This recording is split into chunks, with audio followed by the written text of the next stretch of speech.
So the topic for today, welcome everyone, is the key challenges for mineral and metal mining in 2023.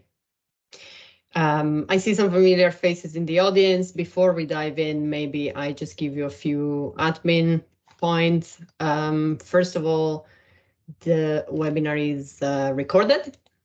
So we will be able to share a link to the recording after the event. We have muted automatically all participants. If you'd like to share anything with us or to ask questions, could you please use the chat function so that we can work through the questions for the Q&A session at the end. We leave the last 10-15 minutes to work through the questions. We'll also close with a question for you. So we can probably start. It's 5 minutes past 1 here in London, shall we? So welcome everyone to today's webinar on the key challenges for mineral and metal mining for 2023. It's nice to see some of you are recurring attendees to our webinars. My name is Giulia. Normally these webinars are run by Agnes. Today is my turn to interview Raul. So I had the marketing and comms team at TDi Sustainability. So I will be talking to Raul, the head of mining here at TDi, about some of the issues that are affecting our industry. Again, for those who have just joined, the webinar is recorded. And yeah, someone else.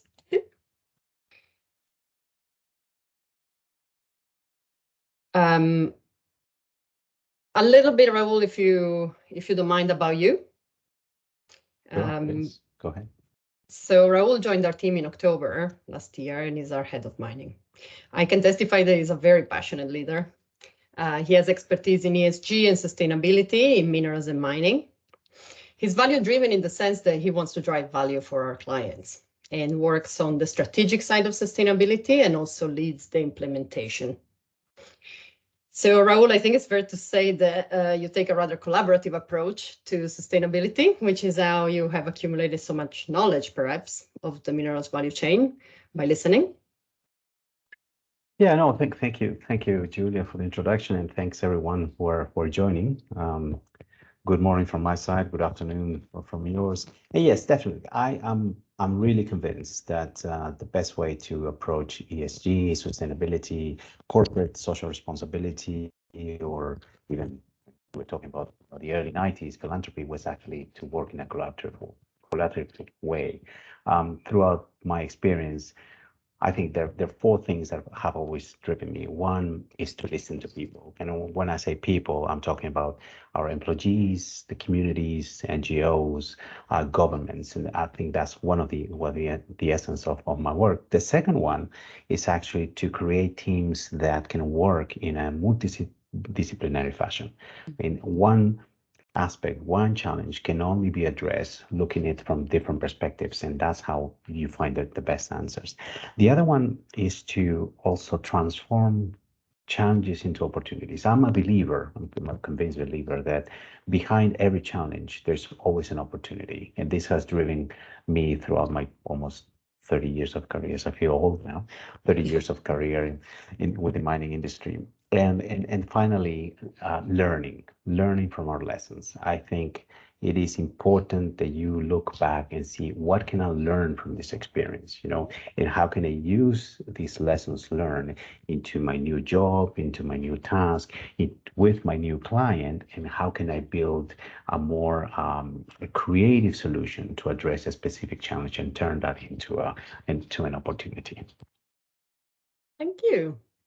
So before we dive into the challenges and while people are still joining, would you like to tell us a little bit more about your background? You've done a lot in your career. Sure. No, and thanks for the question. And some people find it really, really interesting and funny that I'm actually a pure chemist, right? I'm a man of formulas and compounds. And when I finished university, I had two options, right? Either become Walter White, and for the ones who watch Netflix, you know what I mean, or look for something more creative and something that could probably contribute more to the world. Back then in the early 90s, I started becoming really interested about, climate change. Back then we were talking about the warming effect. We were talking about ozone depletion. There was all these concerns that started to rise, especially after the conference in 1992, the Rio Summit. So I became really interested on the back end of the issues, all the chemistry, the chemical reactions behind that. So I decided to do a master's degree in environment. I went to the Netherlands, studied for 2 years, did my master's, and being in the Netherlands, I was able to get a grant from Shell, the oil and gas company, came back to Peru. To my surprise, when I came back to Peru, it was not just about environment. It was about environment and people, because now after so many years, you can understand that environment is always linked to people. So back then, Shell was trying to develop this oil and gas, this gas reserve called the Camisea project, and we had to deal a lot with Aboriginal communities. So our main role as practitioners was to develop consultation approaches, to develop engagement processes that would allow us to have the social acceptance of the communities in order for us to do all the work that we needed to do on the ground. So you can imagine my shift becoming from a chemist to sort of environmental scientist, and now dealing more with community aspects, consultation, engagement. And I really found it a passionate field of work. And that's how it shifted from being more scientific background to a more sort of social scientist. And when Shell left the country, unfortunately, I started working for the mining industry, because Peru is a mining country, has been for hundreds and thousands of years. And I started working for the mining industry, developing all this social approach to mining, incorporating environment, social, and governance into the equation. I worked for companies like Antamina, Newmont, Goldfields. I did work in Suriname for Cambior. I worked for Extrata Copper, and always trying to develop this internal capacity and internal processes so that we could have a good relationship with the local communities, with government, that would actually allow us to operate and develop the projects that we wanted. So in a nutshell, that's what I've been doing over the last 20 years. Thank you. It gives us a good framework for the conversation today, I guess. Shall we get started? Maybe you'll tell us a little bit more about your experiences as well. So what do you consider to be the most important challenges for the sector this year? Okay, thank you, Giulia, for that. So I'm going to give you our view from a practitioner point of view, or at least that's how we used to call ourselves when dealing with the issues on the ground, on the mine site, on the region. So I would highlight 6 issues. There's probably more, but I want to highlight and especially focus my attention on 6. The first one is the exponential growth of standards and audits. I mean, if I refer back to 20 years ago, this has dramatically changed, and I'm going to put a few examples of that. Back then, we used to speak about safeguard policies of the World Bank, right? That was something new. No one knew what this whole thing about involuntary resettlement was all about. And today, we're talking about sustainability frameworks. We're talking about the Copper Mark, Better Coal, the World Council Alliance, ICMM, and so on. It's just a plethora of standards that you have to comply as a mining company. The second one is the management of misleading information. How do you manage all this information that's out there, and many times it's misleading information, accusations, attacks, videos that don't really correspond, and how from your back end, from your mindset, how can you address that? And that's not going away. I mean, with the introduction of social media in the last few years, TikTok, Instagram, Facebook. My daughter uses this Discord. You have all these different tools that we as practitioners need help, right, to address. So how do you deal with that? The third one is data collection and management of information. This is a recurrent issue, especially when you are at early stages of a project, but also during the life of the mine. When you start, doing the exploration, doing the construction, there's so many interactions that take place on the ground that you normally don't have control of, whether this supplier committed to build a school, or whether this other a supplier of yours or even in your company maybe broke a pipeline that actually provides water to a community 100 kilometers away, and you now don't have water for 1,000 people. So how do you manage all these commitments, complaints, grievances? And that's something recurring. We haven't really found a good answer for that still as when I was working in the mining industry, but that's something we can talk about a little bit more. The fourth one, increased demands and expectations. This, again, has been a topic, has been always in the agenda. People expect more from the governments, and when they don't see the government, they turn into the mining industry. And by coincidence, mining industry is always located in areas with poor indicators of education, health, infrastructure. So people see the mining company as an opportunity, and they turn all their hopes because they know that this company is going to be probably there only 10 or 15 years or 20. So that's where they drive all the attention. How do you manage that as well? And this is something that's been increasing, and especially more after COVID. As we all know, unfortunately, after COVID, many people lost their jobs, many people lost their lives. We understand that, and we suffer that as well, and the expectation is there.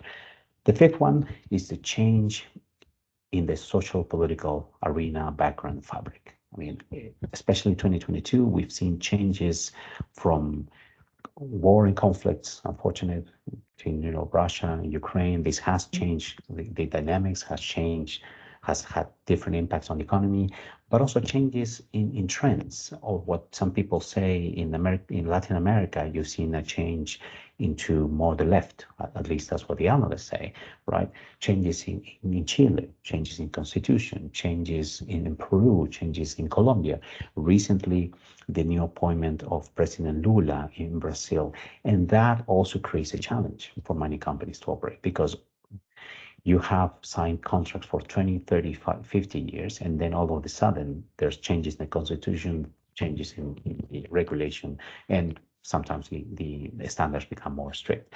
And finally, the sixth one is the rise of artisanal mining. I think artisanal mining is something important, is a reality, and now we need to approach it from a different perspective. We need to find ways in which we can collaborate between the artisanal mining and also the large size companies, because it's something that's not going to go away, and it's something that's going to actually increase. Thank you. Should we start from the top with the exponential growth of standards and audits? That's Sure. A place where we do quite a lot of work, so probably a good place to explore first. Absolutely. Thank you. Let me use a very, very quick example and to illustrate this one. In 2001, I kind of mentioned that we were just in the middle of the construction of this large zinc and copper mine in Peru, and all of a sudden we got this visit, these auditors.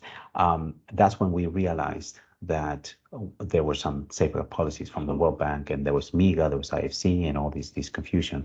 So 20 years down the path, we have now a series of standards. I talk about the frameworks of Copper Mark, we talk about the standards of Better Coal, and so many more, which create a really frustrating challenge, especially at the level of operation. So that's where we as TDi can transform this challenge into an opportunity. And why? Because as TDi, we've actually worked very closely with these organizations to craft, develop, and deliver these standards. But not only that, we've been able also to support mining companies to actually get accredited through any of these standards. So we provide not only the support for drafting these guidelines and standards, but we also help the mining companies understand first, provide enough training at the mine site and the regional level, so that people understand why these standards are important and why these standards are important also for the consumers. Those standards were not created just because someone thought it was important to them. Also, consumers down in the line, they actually require these standards from mining companies, so that they are sure that the mining companies are having a strong ESG performance. And also there's an interesting opportunity that we have been developing in TDI, and is this tool. We have an area specialized, what we call TDI Digital, where we customize different tools, different electronic this tool actually can incorporate all the standards and helps the backend, which is the user, navigate through the different standards, select the one that's best fit for the business, and makes this process easier. So basically counting out and rounding out the information, there's a challenge in terms of standards. They're increasing, they're not going away, and we as TDI feel we can provide you with different alternatives and solutions to navigate through the standards and actually get accredited for this. Yes, definitely. That's a huge part of our work, and we talk about it a lot, probably only increasing with the trend. So a newer service instead that we do is communication, represented by Agnes and I. You and I spend a lot of time talking about the role of communications in the mining industry. Yeah. You brought up the topic of fake news, misleading information. Would you like to share some of your reflections with our audience? Yes. And I wanna start probably referring back to an experience I had also in the early 2000s. I was working for BHP doing some exploration work, and all of a sudden we heard that one drill rig from another company, also in the north of Peru, had been burned down to ashes. So and what followed after that was a big campaign in Peru against the development of this project, because people were suggesting or stating that this project was actually going to deplete all the mango production in the country and also the lemon production in the country. And to my surprise, one day I was actually driving in Lima and I saw these people dressed up in lemons, right? They would have these costumes and lemons, walking and shouting.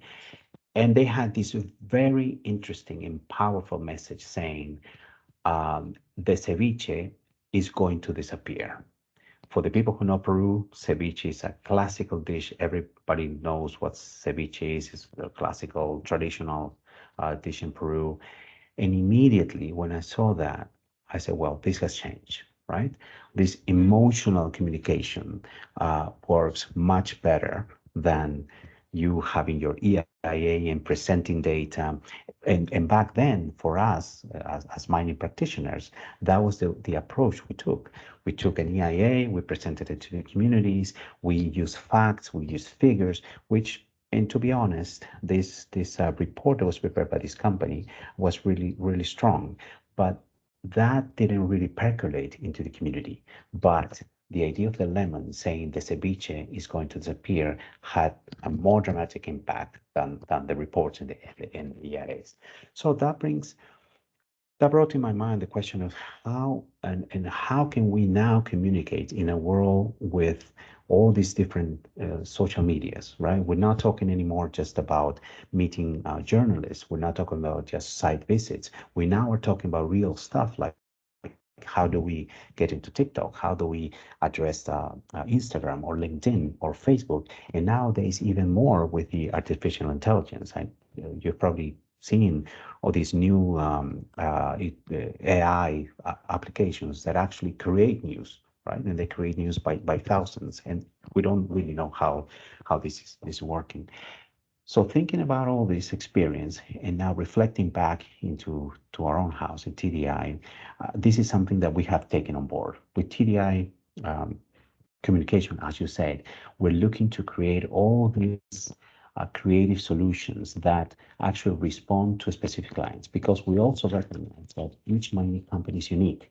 Each mining context is unique, and we need to craft specific tools to address this concern. So that's, again, an opportunity that I think can be transformed from this challenge of misleading information with ever creating creative tools, online tools, as we're doing right now in TDI, that can respond to this challenge, and also help the practitioners and help the site be more focused on what they do best. You will talk to a mine manager. He's really concerned in two things: deliver production in time and under budget, and have the social acceptance. of the community so that they can operate. It's interesting to see all these things put in perspective. Thank you for that. So we sure are creating a lot of tailored, customized solution for clients. That's, I think, one of the things we pride ourselves of. And part of that, as you mentioned, is the side about digital and data and how that turns out to be very adaptable once you start from solid bases. And I was wondering whether you could talk to us a little bit about the challenges that come with that and how we can approach, how we can bring benefits by bringing in data and digital. Right, right, yes, and definitely that's the third challenge that I want to speak about, and again, I'm gonna refer back to one of my experiences. I remember working for a company and had a great team of external relations people, community development. We were delivering all these projects for the community in health, education, income generating activities. And we had a way in which we wanted to evaluate from a third party how this was perceived for the community. But every time we carried out these polls, our social acceptance was really low.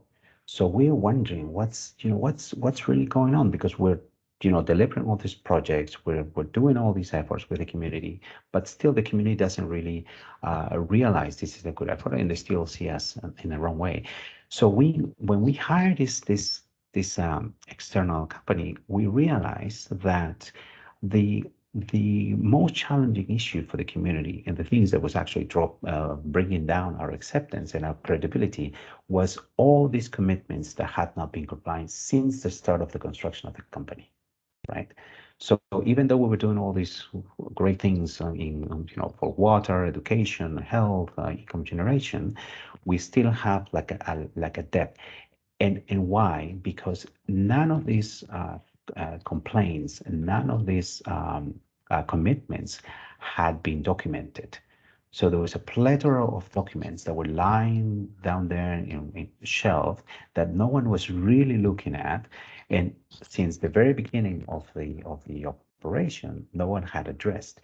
So we digged in all these papers and we kind of made a rudimentary tool with Excel, and we started addressing commitment by commitment and addressing complaint by complaint, grievances by grievances.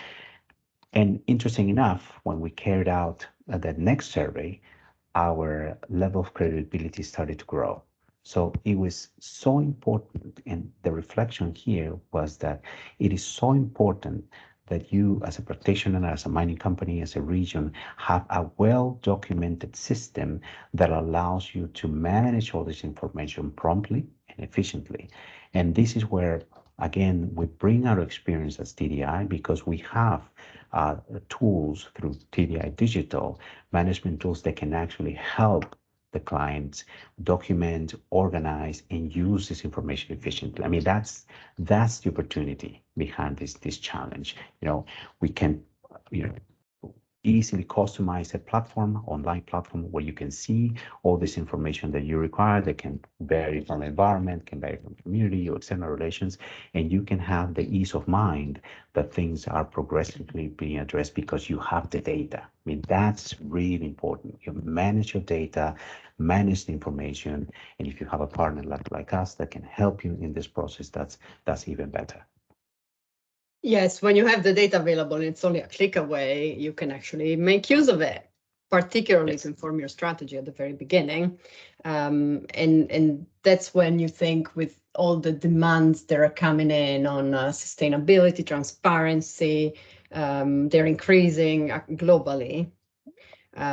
It becomes an uncomfortable spot. So what can a mining executive do to be able to sleep at night? Yeah, exactly. And that's really where the opportunity lies. You have to bring peace of mind to the operators, peace of mind to the practitioners, so that you manage your information efficiently. And you have it to begin with. You have the information. So that naturally brings us to our next trend, which is increased demands and expectations for development. Yes.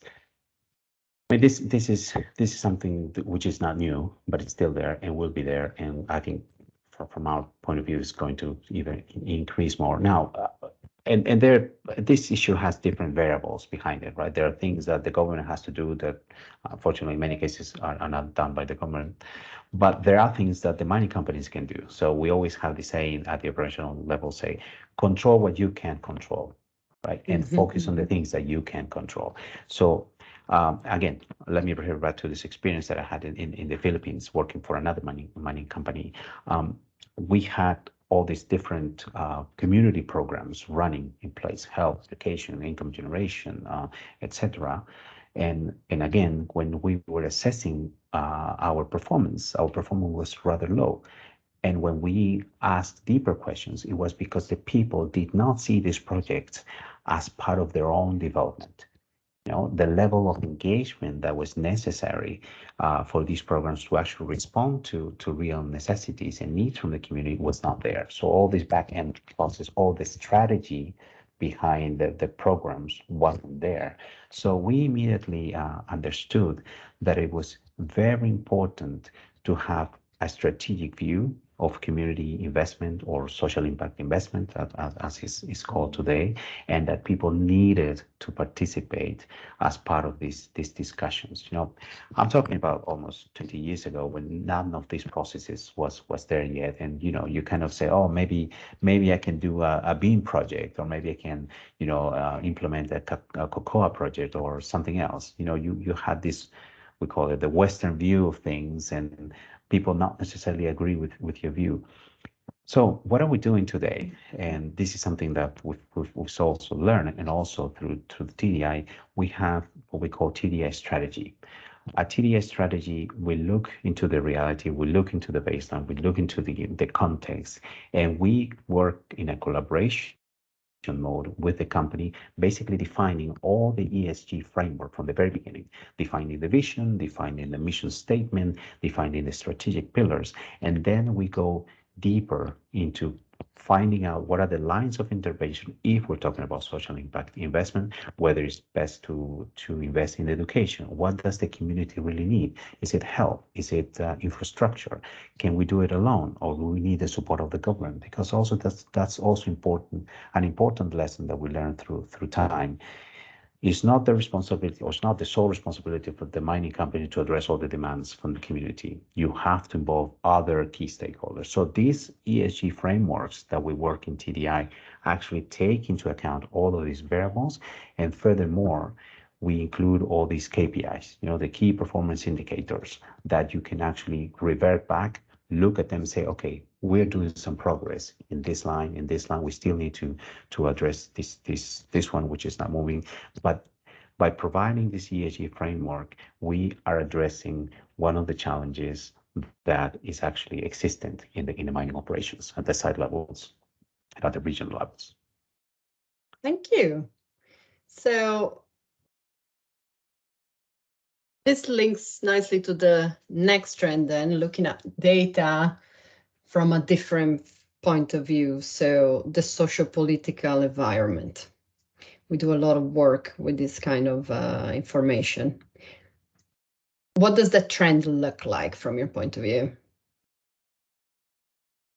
I would say it will always be changing. I mean, it's always a change.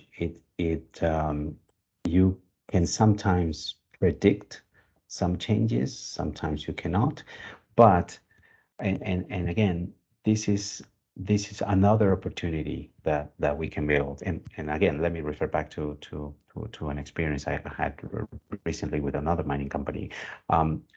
We were trying to develop a couple of projects in a region in South America, but we didn't have enough information of how this whole fabric was changing. And all of a sudden, because of the sudden changes in the fabric of this country, we were really challenged to go ahead and proceed with this project. So if we had a tool and we had a strategy that could have allowed us to understand better the social fabric, social political fabric of the country, we could have perhaps had better management measures in place to prevent or to basically transform the challenge into an opportunity. So that's where we come in. I mean, again, with our experience from the different members of TDI, we work on strategy, but we also work on tools. And we have this, what we call the social political case scenario analysis. The social political case scenario analysis allows us to model different potential case scenarios for 6 months, 12 months, that can actually provide us some information of how this trend is going to look like, but also understand what could be the opportunities that may arise through the challenge. If we have a change in presidency, whether we have a change from, let's say, right to left or left to right, or we have a change in regulation, what does that mean for the mining industry? What does that mean for the mining company? And how the mining company, either alone or as a group, and we work a lot with groups and industry groups, especially in the US, with NMA.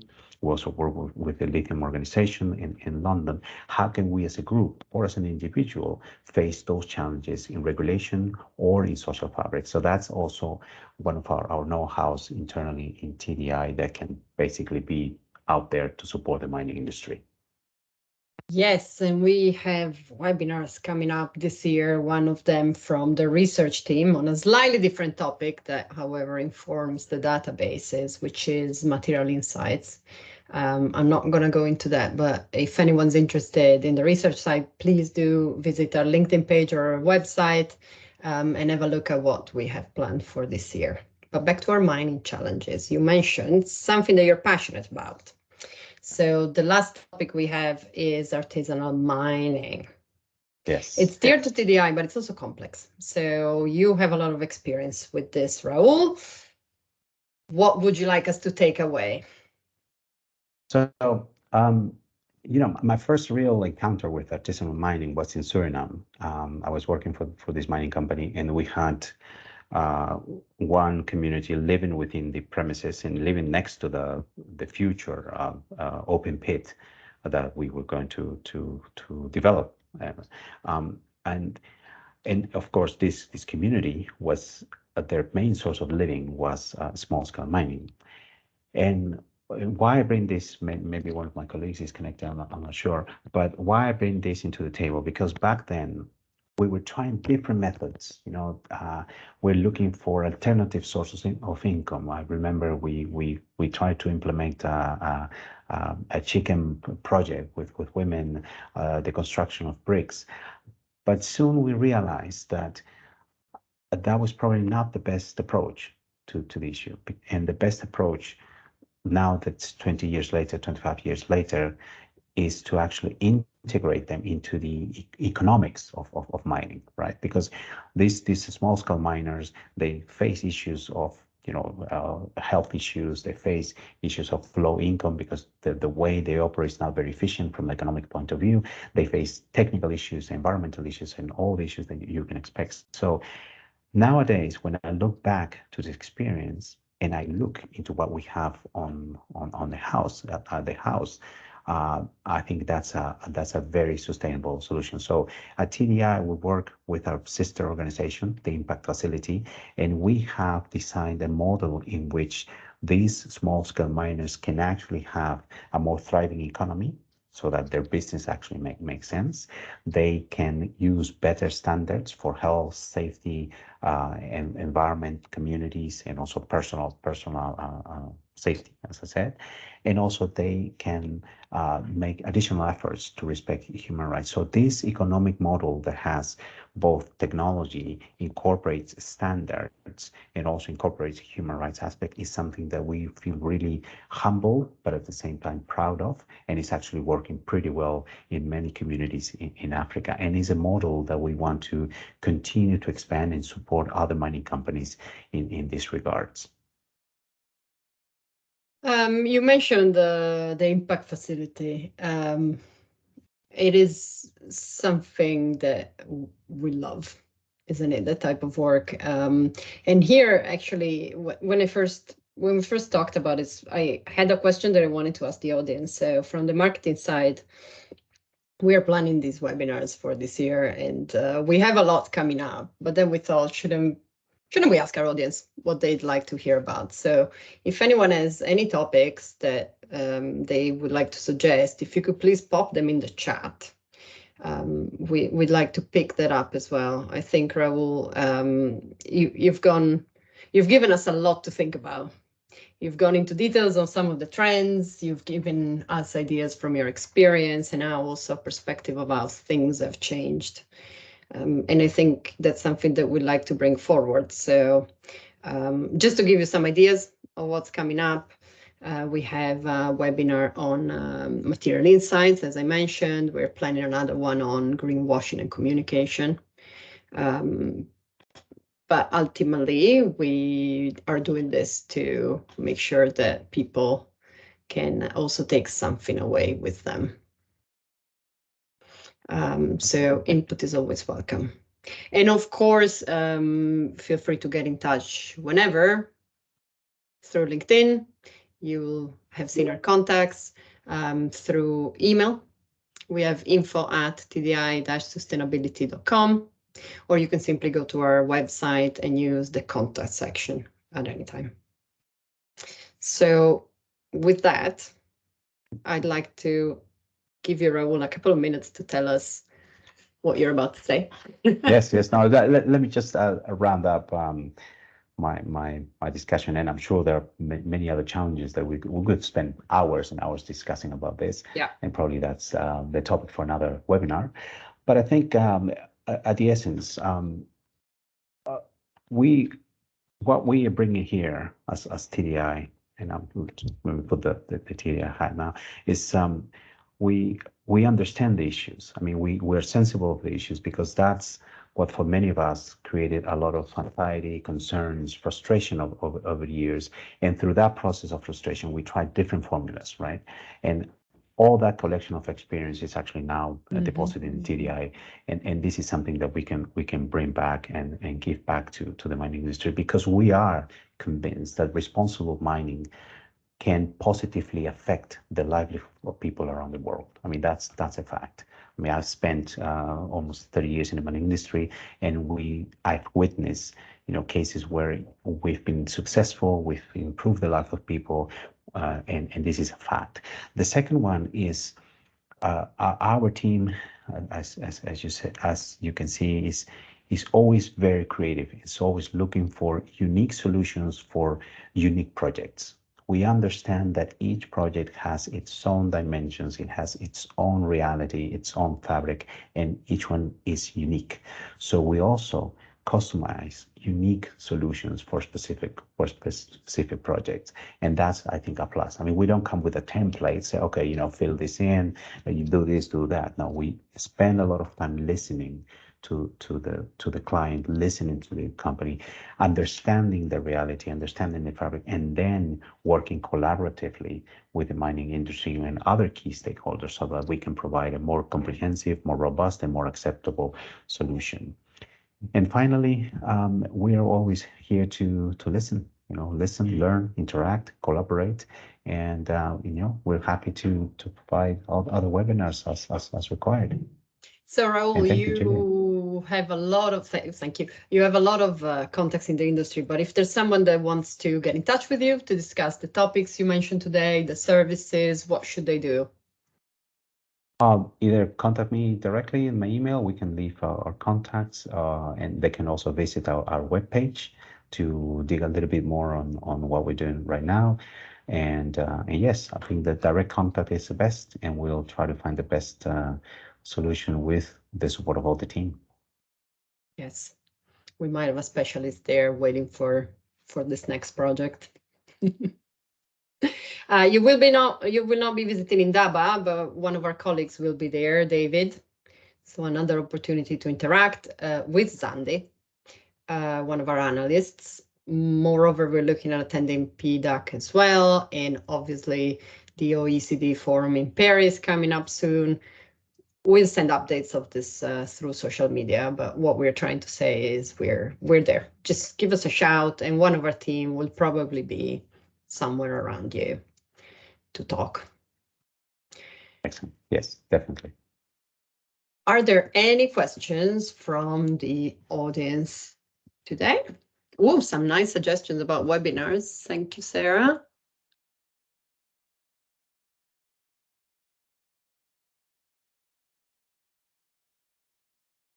questions, which I think might be a good sign that it was clear.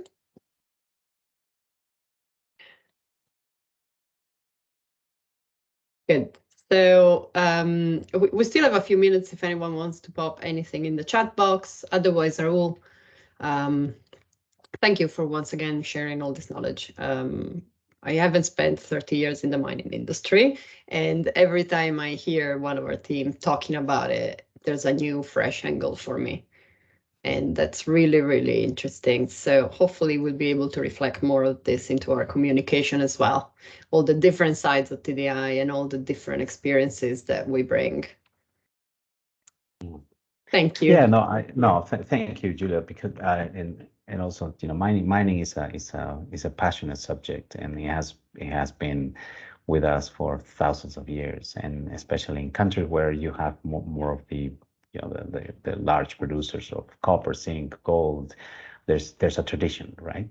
What we've learned over time is that even though there have been unsuccessful stories as well, I mean, we have to be clear about it. There have been times where things were not done in the best way possible.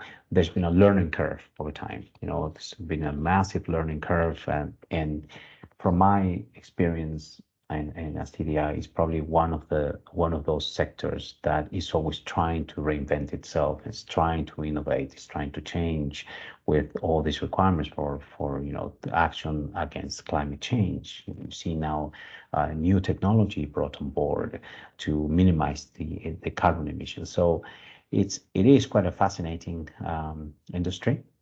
And personally, I feel very, very passionate about it. And now with TDi, we're pretty sure that all the team that has the same passion like I do can passionately work towards achieving new goals and new skies. Yes, thank you. On that note, should we go back to work? Is it time to close there's no questions. We sort of covered the trends. I think it's great that you offer your availability to discuss further. If anyone comes up with questions later on, we're always there. So thank you, Sarah, for your note. And we'll be seeing everyone at the next webinar on the 22nd of February, hopefully. Yep, perfect. Okay. Thanks, everyone. Thank you for the attendance, everyone. Have a great day. Bye. Bye.